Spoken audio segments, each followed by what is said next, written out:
some of those impacts have emotional consequences, such as emotional buildup and potential outbursts. Think about it this way. It's a bit like a volcano. Like if you keep suppressing those emotions all the time, what it does, it doesn't go away. It just keeps building up and building up and building up. And one person's just going to say one small thing like, oh, hey, how was your day? And then... Have you ever been told that if you think positively, you can achieve anything? Or that if you put something out there into the universe, you'll get it, only to have it fall in a heap, blaming yourself?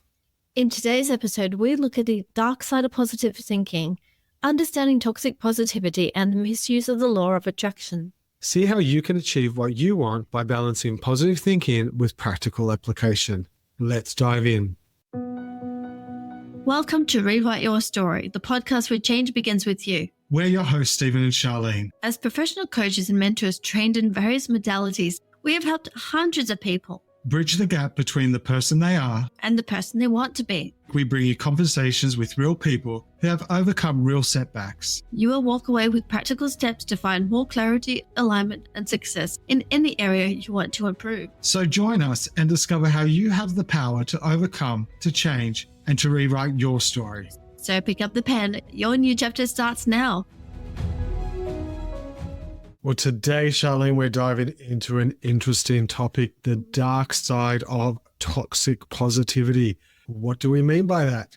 Oh my gosh, there's so much behind this. It's like you see so many things out there in the social media world where people are just focusing so much on just be positive, don't worry about what's going on, and just avoiding the feelings that people are experiencing. Yeah, and there's so much about toxic positivity that we want to really explore, but and how it has been misused. We're seeing it misused in, as you said, social media, the whole coaching arena, fake it till you make it, things like that. And though they serve a purpose, or they may serve a purpose in a few individuals, we can't just box everyone with the whole. Yeah, absolutely. You can't just put everybody in the same box altogether. And, we have an experience around positive, toxic positive, it's a bit of a tongue twister, toxic positivity, and how it actually affected us and our lives, and how it actually brought us off course and out of balance in so many areas of our life.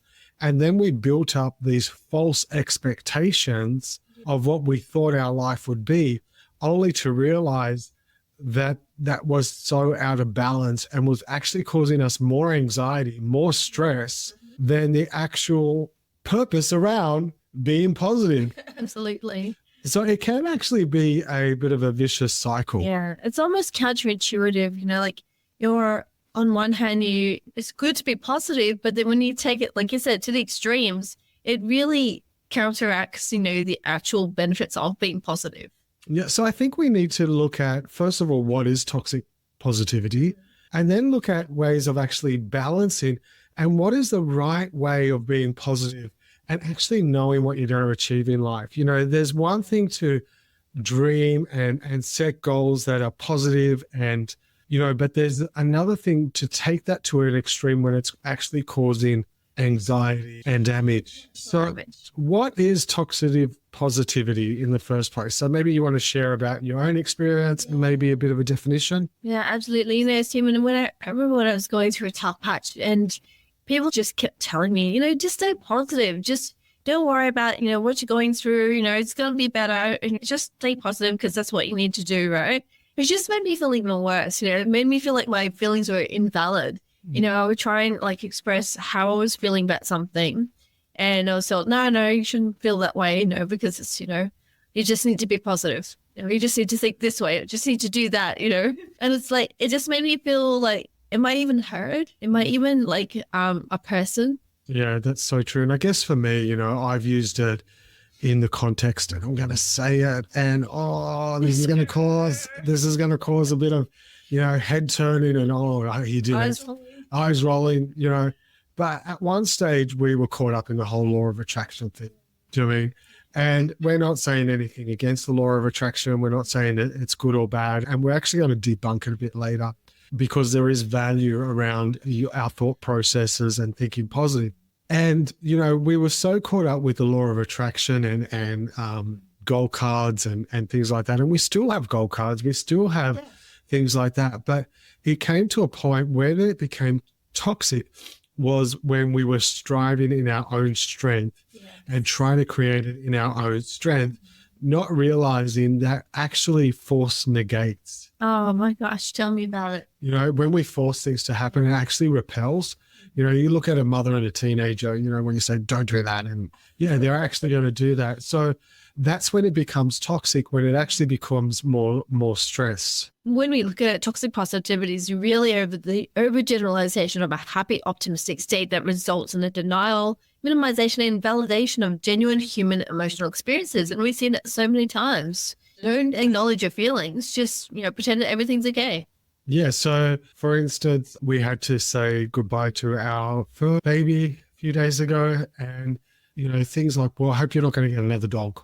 That's not actually what I need to hear right now. Not exactly helping. That's not exactly helping. You know, she's been part of my life for 15 years, you know. She's been my shadow for 15 years. It was probably one of the hardest things I had to do.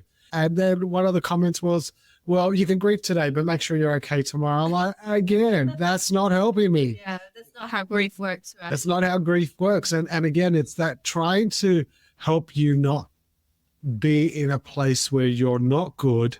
Or is it that people actually have a fear of not allowing people to be in a place that they're not good? You know, Stephen, I think you actually hit the spot there. And a lot of people come from a place of well-meaning, but is it really that they're actually just uncomfortable with those emotions? Seeing other people suffering like with those emotions, it's more about their discomfort rather than, you know, wanting someone to be better. Although it's, you know, it's not that it's like consciously they're uncomfortable or like are trying to express a discomfort. They're actually wanting to make you feel better, but they're not realizing that it's really actually about them. You know, Sharlene, that's a really good point. And I think if we look at why is it harmful when we do that to people is because by suppressing your true feelings, and it prevents dealing with the real issue at hand. So it can actually lead to feelings of shame, guilt, and isolation. Absolutely. And if you're not allowing someone to express their emotions or express who they are when it comes to their emotion and just tell them to be positive, it's actually quite damaging because it's not validating who they are. And we're not talking about, yes, if someone's in that victim state where they just rehash the same thing over and over again, and they're not actually willing to do the work to get over that, then there's a place where you need to protect yourself and set boundaries. Yeah. But we're talking about genuine response. In that genuine moment of grief, when you're initially feeling that moment and feeling those emotions, just being shut down and told to feel the opposite way is not going to help them, because you're just making them feel like as though their feelings don't matter, as though, what they're feeling is not valid, that they're not going to be able to get through this if they don't stop now. But I think too, I love what Romans 12:15 says. It says, rejoice with those who rejoice and mourn with those who mourn. So I think, the Apostle Paul is actually saying, listen to those that are happy, listen to those that are praising God, but also listen to those that are just having a bit of a hard time right now and they're mourning over something and they're not rejoicing. And, like mourning doesn't have to be death. It can be a loss of a goal. It can be absolutely, you're just having a crappy day and you just want to get it off your chest, take time to listen. But also we're talking about a third person not validating your emotions, but are you doing that to yourself? And that's what toxic positivity is about. It's when you're being that third person to yourself and suppressing what's going on. And sometimes it can also be done out of fear of what other people will think of you. You know what I mean? You're just pretending that everything's okay because you're worried about what other people will say and worried that people invalidate feelings. So you're kind of beating them to the process, trying to hide how you feel. Yeah. And again, I think I've quoted this before, but I love when the centurion spoke to Jesus and said, I believe, but help me with my unbelief. Yeah. So you actually can be positive and have moments of unpositivity and say, God, I trust in you, but help me with my lack of trust. Let's be real, right? Let's be real. I think recognize the difference between a healthy positivity and a toxic positivity, and understand that it's okay sometimes not to be okay. Be real, be who you are. If I'm feeling really sad and down, it doesn't mean I have to stay there. It doesn't mean just because I express how I'm feeling that I'm going to stay down there the rest of my life. But it's not the case. right? It's I'm just wanting to have a safe space to express how I'm feeling in the moment and sort of just have a sounding board so I can hear my own thoughts, process, and be able to move forward through that. You know, I love what Susan David said. She said, discomfort is the price of admission to a meaningful life. You know, we've got to get uncomfortable sometimes to be comfortable. One of my friends, when I was going through a tough time at the beginning of the year, said, God turns our messes into messages. And I thought that was so good. So, you know, like Susan David said, discomfort is the price of admission to a meaningful life. It's turned out that research from the University of California, Berkeley, found that suppressing emotions can actually lead to increased stress and negative mental outcomes. Again, it's that cycle I was talking about. Was there, you know, like we're trying to be positive, we're forcing things to happen, it negates, you know, and we're not in touch with reality. And I think you spoke about it once, Sharlene, before in another podcast that, you know, it's like a GPS. You can't go from here to where you want to go if you're projecting that you're something else. Oh, yeah. And I think that's really important. So, Sharlene, what are some of the impacts of suppressing our emotions? You know, some of those impacts have emotional consequences, such as emotional buildup and potential outbursts. Think about it this way. It's a bit like a volcano. Like if you keep suppressing those emotions all the time, if it doesn't go away, it just keeps building up and building up and building up. And the one person's just going to say one small thing like, oh, hey, how was your day? And then bam, that just overflows and all this emotional vomit comes out on them and they get affected and you get affected and everybody gets affected around you, you know what I mean? Yeah. It can contribute to anxiety, depression, and other mental health issues. Yeah. And again, it's about us suppressing our own emotions, you know, not being in check with, hey, it just is. You know, I have good days, I have bad days. It just is. Let's not bring interpretation to them. Not putting meaning to your feelings. And I think that's really important. Acknowledging feelings, but not over-analyzing our feelings. Absolutely. You know, surprisingly as well, Stephen, suppressed emotions can actually manifest as physical symptoms such as headaches, muscle tension, and digestive issues. Yeah, absolutely. And, you know, I've got experience with that. I know that as soon as I'm not dealing with something, I get that tension around my neck and shoulders. Yeah. Let's talk about this because there's also an aspect of realizing how people process emotions in order for them to stay on the positive side, you know? So for instance, with me, when I'm quite stressed or if I'm quite in a state of analyzing, I retreat and I don't want to talk about it. I need time to process, which is a very masculine energy type of thing. You know, like men need that space in their cave to retreat, to process and not talk about it, but then actually come out on the other side. Whereas you're totally different. You'll get paper, texters. Well, I want to talk about it. Pencils, you'll color it or you do want to talk about it, which is quite good as well. So it's also respecting how people process in order to have that self-love, have that awareness, and then come out of that toxic positivity into a place of real positivity. Yeah, absolutely. And that doesn't mean just because someone usually wants to go into a cave and retreat to process things that they're always going to be that way. Sometimes there'll be times where they need to have someone to talk to, a safe space to express what's going on, or even just process what's going on in their head, not necessarily for the person to talk to them. Do you know what I mean? Yeah. Like just have questions just to show what's that about for you, what's going on, and then just to be able to process that. So check in. You know, Sharlene, I just had a thought. If there's such a thing as toxic positivity, then there has to be a thing of toxic negativity. Yeah, and staying in that negative space to the detriment of moving forward. That's a good point. So, you know, obviously I've just sprung that onto you, but, you know, in your practice and in your modalities and as a counselor, like, have you dealt with both ends of the spectrum with people you've helped? Absolutely. I mean, this is about like coming back to reality, you know, just challenging what is actually going on there. You know, I guess there's like, if you're looking at the positive side of things and just checking in to see, okay, what is this actually about? Is there something that needs to be addressed?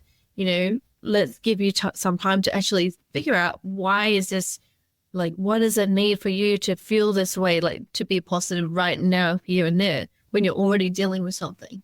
You know, is there something you need to deal with first? And then on the other side, the negativity side of things, thinking about how are you identifying with those emotions? what is the process going on here? Are you actually just feeling the emotions? Or are you actually taking them on as a persona? Are you getting attached to that feeling? Say, for example, when you think of, like you have a feeling of sadness or a feeling of anger, perhaps, right? And you hear it so many times where people say, I'm such an angry person. Or, I'm just an angry person. That's just how I deal. That's how I roll, right? Instead of just noticing, there's that feeling of being angry right now. So what's that about? And then just dealing with it there and then and talking it through. They just take it on themselves and say, that's just how I respond. That's just how I am. It becomes part of them. They identify as that emotion rather than noticing it, acknowledging that emotion, just allowing themselves to feel it without having to necessarily act on it. That is so good. So rather than saying, I'm an angry person, I'm just a sad person, I'm this, I'm that, is actually not labeling yourself, which again is part of the law of attraction, use your words mindfully, but is it the law of attraction or is it, much deeper than that? As in goes back much further. It's about not putting labels on ourselves, but seeing ourselves as spiritual humans with a physical body, with an experience, and seeing ourselves, for the good of who we are, rather than the experiences we have. So I guess you could use the same thing as people that are, but I'm just a positive person, when there's shit happening in the inside, and they're using those labels. I really like that. So what are some practical strategies that you could use to acknowledge and validate those emotions? Well, absolutely. A lot of the times I like to encourage the use of journaling and also just talking with a trusted friend as an outlet for expressing those feelings. And like when I say trusted friend, not everyone is going to be a safe person to talk to. You got to know who your people are. Those people that will hold the space for you and not try to lecture you during something that you're going through, because that's not going to be helpful. That's really good. And I think, again, if we look at, some about those that are going through difficult times or not acknowledging those difficult times, something that I take comfort is in Psalm 34:18 that says, the Lord is close to the brokenhearted and save those with a crushed spirit. Knowing that my hope or my positivity comes from him and comes from what he's about to do. So I guess if we sum up everything you've just said and we've spoken about in this part, it's suppressing emotions can really have some serious effects on your mental health, your body, your consequences. And it's important to find healthy ways to actually process them, but also know that with toxic positivity also comes toxic negativity as well. And so it's about not allowing the pendulum to swing to extremes, but staying on point, balanced with your eyes upon something for a hope. I think just before we move forward, I think we're coming down to that that toxic negativity. If you think about it this way, it's not so much about what you're feeling, it's about how you deal with that and what you do with those emotions that becomes either toxic or healthy. How do we process those emotions and what do we do with them? Do we blame other people around us when we're going through that? Do we take it out on others? Do we act out and do we just behave in a way that is very unhealthy? Or do we just communicate how we're feeling and process it in a calm and healthy way? I just had another thought. No. I love your thoughts. Which is off script. I just thought that's so true because in some circles of beliefs, or especially in the Christian arena, there is quite a lot of talk about positivity, name it and claim it, things like that. Yeah. And you just touched on something, and it reminded me of by their fruit you'll know. Yeah. So if someone's all positive, but their fruit is not demonstrating, the actual fruit of what's happening. So you always tell by someone's actions, Right. And I'm not saying that that's a bad thing. I'm not saying not to name it and claim it. I'm not saying, believe for healing or believe for a miracle, because absolutely, faith is the substance of things hoped for, the evidence of things not seen. Right. But then make sure your fruit is in alignment with what you're saying. And maybe what you need to do is go back to the root cause of and clean that up so that you can actually bear better fruit. Brene Brown says we cannot selectively numb emotions. And when we numb the painful emotions, we also numb the positive emotions. How true is that? Yeah. I love Brene Brown. Yeah. She's really good. If you haven't checked out her episode on Netflix, make sure you do. You can't feel a positive emotion if you don't experience a negative emotion. And it's like what we say in some of our episodes, you can't experience love if you haven't experienced hurt. Yeah. You know, they go hand in hand. And loss too. Yeah. You feel that great, you know that you've loved someone if you have that grief, you know what I mean? Yeah. Oh, you just triggered me, Sharlene. Oh, So let's talk about the misuse of the law of attraction and understanding the law of attraction. Do we believe in the law of attraction? Yeah, we do. We believe in the principles of the law of attraction, but we believe that actually came from, it's a lot of it is actually spoken about in the Bible. And it's that biblical application that we refer to rather than naming it, packaging it and selling it as a course. Do you know what I mean? Like, we're not criticizing that. Please don't get us wrong. But let's go back to the basics. So the law of attraction suggests that a positive and negative thoughts bring positive and negative experience into our life, which is absolutely true. Like if you look at an accident, you will have different like if you call witnesses that witnessed an accident, each witness will have a slightly different story of that accident based on their perception of their accident. Yeah. So our thoughts actually cause feelings or emotions that then causes a manifestation in our body. Okay. So that is basically, if you think happy thoughts, you are happy. If you think negative thoughts, then you feel negative and sad. So there's absolutely no misinformation with that. While positive thinking can be beneficial, the law of attraction can be misused to ignore the real problem and suppress the negative emotions. And that's when it becomes dangerous. Yeah. It's when people aren't acknowledging actually what is happening and ignoring, your family's falling apart, your finances are falling apart, and, you've just invested in bought a new, I don't know, Porsche, Lamborghini or something because you've manifested and claimed it. And I remember really back when I was getting into the law of attraction and studying it, I was with this lady and it was back in my nursing days. She was a registered nurse working in the aged care facility that I was an educator at. She was talking about her new car and she had a modeling business and she was a model. And I just remember a glimpse of it. I actually don't remember fully. But I remember she's going, oh yeah, I'm a real believer in the law of attraction, and showing me her brand new car. And then to find out that she was, had a loan and couldn't make the repayments. So she manifested Manifested debt.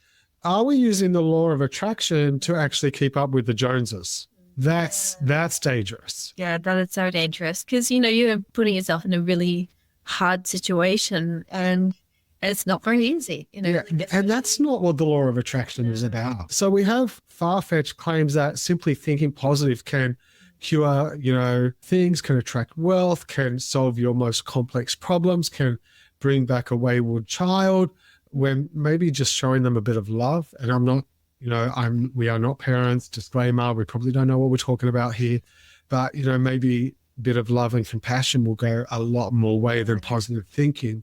And so these claims often lead to a self-blame when individuals can't achieve these outcomes. Yeah. Okay. And they're constantly striving to make it look as though they're attracting all these good things and they're doing all the right stuff and putting themselves in debt and hardship. And then there's a psychological aspect of I'm not good enough because I'm using all these principles. I'm doing what the law of attraction tells me to do. I don't have enough faith. I don't have enough faith. And I'm putting it out there. I'm visualizing. I'm doing my dream boards. I'm doing everything that I'm required to do that the book says or the video says or the DVD says. And I'm thinking positive. Maybe I'm not thinking positive enough. So we invest in the next course. We invest in the next retreat. We become hermits and join a 24/7 day a week yoga retreat, thinking I need to do more and more and more. And again, that's not what it is. What you actually need to do is acknowledge what's happening at a more deeper level that is actually causing this from not being fulfilled in your life, and then bringing balance back to it. Yeah, absolutely. And that's where I honestly believe that seeking therapy can also help in those areas where you can really find that balance and find out, well, what is this from, like, it creates a safe space for you to really dig deep and find out what's actually going on here and work with some strategies to help you find a more balanced approach. Yeah, absolutely. And I think, Sharlene, with that, if you're going to, there's so many therapies you can do. I always say the wrong word, cognitive Behavioral therapy. Yes, CBT. I get it confused with CBD.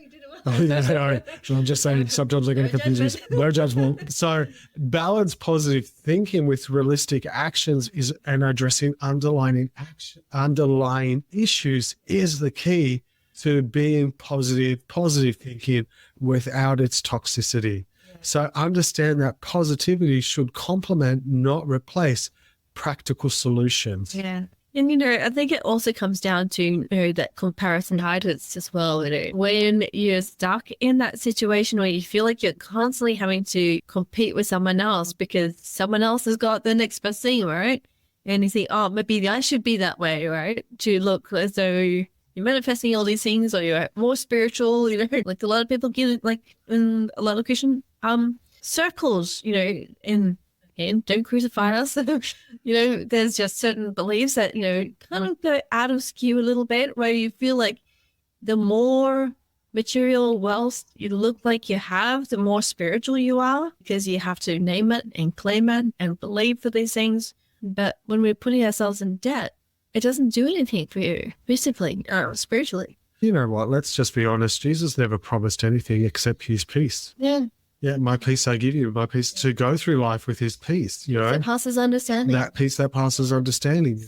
Yeah, absolutely. But we can have the peace that he is with us. Yeah. And yes, again, what father doesn't want to bless his children? But again, it's about bringing balance and not condemning others if they're not at the level that you are. And I think that's also part of this toxic positivity, that sometimes we can be quite judgmental to others. Yeah. Sadly, so. Yeah, quite judgmental and quite critical of others. But again, like, everyone's on this journey of life at their own pace. So, I'm never going to run a marathon, but I'm not going to feel condemned by the marathon runner.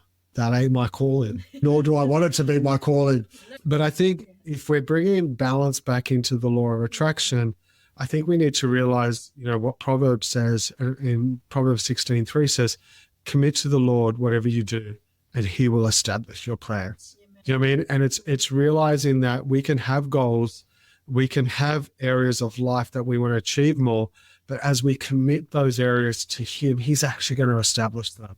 Do you know what I mean? And sometimes the establishing of those plans are not what we committed to him. But, I think, if I remember correctly yesterday in the sermon, one of the points that I wrote down that really spoke to me is, on the other side of the journey, whatever we're going through in life, we're actually going to be thanking him for more of the doors closed than the doors open, realizing that those closed doors weren't there for us anyway. Yeah. And we're actually going to cause more stress for us in the long term. So we need to be grateful for that and grateful for the closed doors. So what are some of our takeaways, Stephen? I think the takeaway from this one is, while positive thinking is powerful, it shouldn't replace realistic action and addressing the real problem. So avoiding the traps of blaming yourself if your positive thinking isn't working out the way you want it to work out.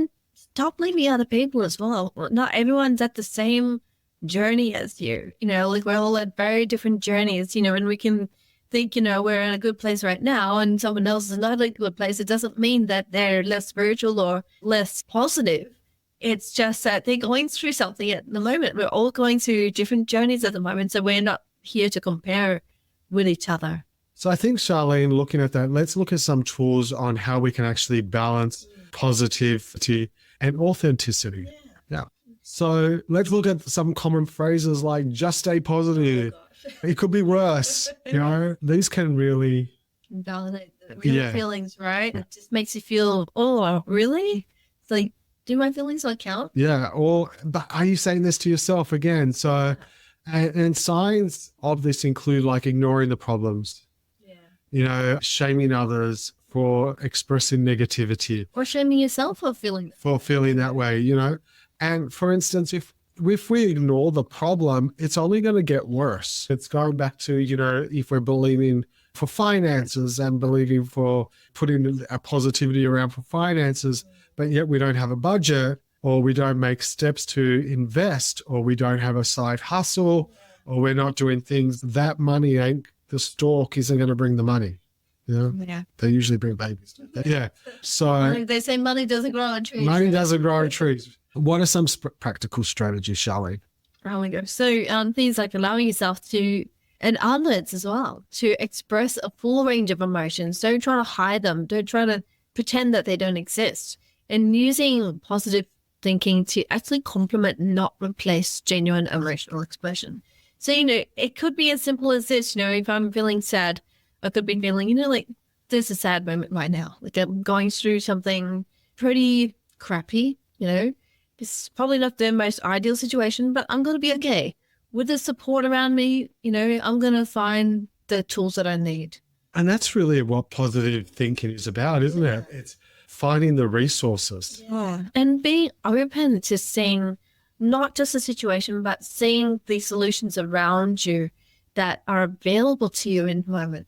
That doesn't mean that you're just, ignoring what's happening. You're not going to ignore the feelings that you have, but just recognizing that, addressing that, and knowing that, okay, this is just a moment. I'm having a feeling of sadness right now, but I'm going to get through this. You're a bit of an old soul, and random facts. You know that song, For Every Turn? Yeah. What song is that? I think it's, I have no idea what. Well, we know that that's taken from Ecclesiastes 3 verse 1 that says there is a time for everything and a season for every activity under heaven. And so we need to realize that sometimes when we're negative, sometimes when we're positive, there are seasons in life that will cause growth. There are seasons in life that will cause us pain. There are seasons in life that will cause us hardship. There are seasons in life that will cause us great joy and happiness. Realizing the season you're in and embracing the season you're in, important, and not placing meaning to those seasons, but allowing the season or allowing whatever you put your faith in to teach you the lessons through that season. Absolutely. Stephen, there's one tool that I created many years ago called the Life Map, and it looked at the different seasons that we can go in life. We have seasons of sunshine, like your things of happiness, excitement, all the really happy feelings. Then you look at the moments of, rain, moments of rainbows, and moments of pain, and you've got all these different moments in our lives, all these seasons, and sometimes they interlap, and having that broad view, seeing that in front of you helps you to see that, sometimes, I might have gone through a moment of grief, an unexpected source of comfort came in, and I found a new beautiful relationship, a new beautiful friendship, right? Yeah, that's experience all these amazing emotions through that grief. Yeah, so we can see that it's not always just all bad, and it's not always just all good, but sometimes you have a lovely, beautiful mix of emotions that come in different seasons. And so it's really strive for emotional honesty by acknowledging the positive and the negative. And I love what I know you quote Carl Jung a lot, and I know he's been a big part of your studies. And Carl Jung said, "I'd rather be whole than good." I love that. And I think being whole rather than good means embracing everything. Yeah. The good, the bad, the ugly, and the beautiful. Yeah. So some practical tools, Sharlene, you mentioned journaling before. What are some other practical tools? I always like to bring mindfulness into it. So you're actually becoming aware of your emotions without putting meaning to it or judging what's happening in the moment. Things like cognitive behavioral therapy, where you use that awareness to look at how you're behaving during those times. Look at what are the resources that you tend to draw toward, or the tendencies that you tend to lean towards, the little actions or the little quirks that you have, and seeing how is that linked to my emotions, and how you can change that around by having a slight change in your wording, how you speak to yourself. So it's about reframing. Yeah, so reframing yourself. And I think, if I look at, for me, though I do journal a lot and I try to be mindful, sometimes it doesn't work with my ADHD brain, but we're working on that area. But for me, I love what First Peter says when it says, cast all your anxiety on him because he cares for you. And so if we look at some of the takeaways, it's definitely mindfulness, journaling, CBT, therapy, which are all important in managing and self-regulating. And you're a big believer in self-care and self-love. And you've got some rituals, obviously, because you're working with clients during the day. Sometimes your days can be quite, and so you're working with clients throughout the day. So you've got a few things that you do. You want to seek help, tools, and promote emotional well-being. Yeah, so which is so important. There's a monk, Thich Nhat Hanh, that says, feelings come and go like clouds in a windy sky. Conscious breathing is my anchor. And that's one of the things I love working with clients around, is helping them to see that our emotions are transient. They're not necessarily, it's when we put meaning to something and judgments on it, it sucks our energy and takes away our joy. But it's when we just acknowledge it and just let it go. Just let it be. Just allow ourselves to feel that sadness, allow ourselves to feel those feelings in the moment, but not put meaning to it. Helps it to move through. That's so good. Okay, Sharlene, so to recap, we spoke about what toxic positivity is, and also a bit about toxic negativity and how they are both equally as damaging as each other. Because if you look at it, you got one in toxic positivity where you're just pretending that everything is just good and rosy and not acknowledging what really is happening in the moment.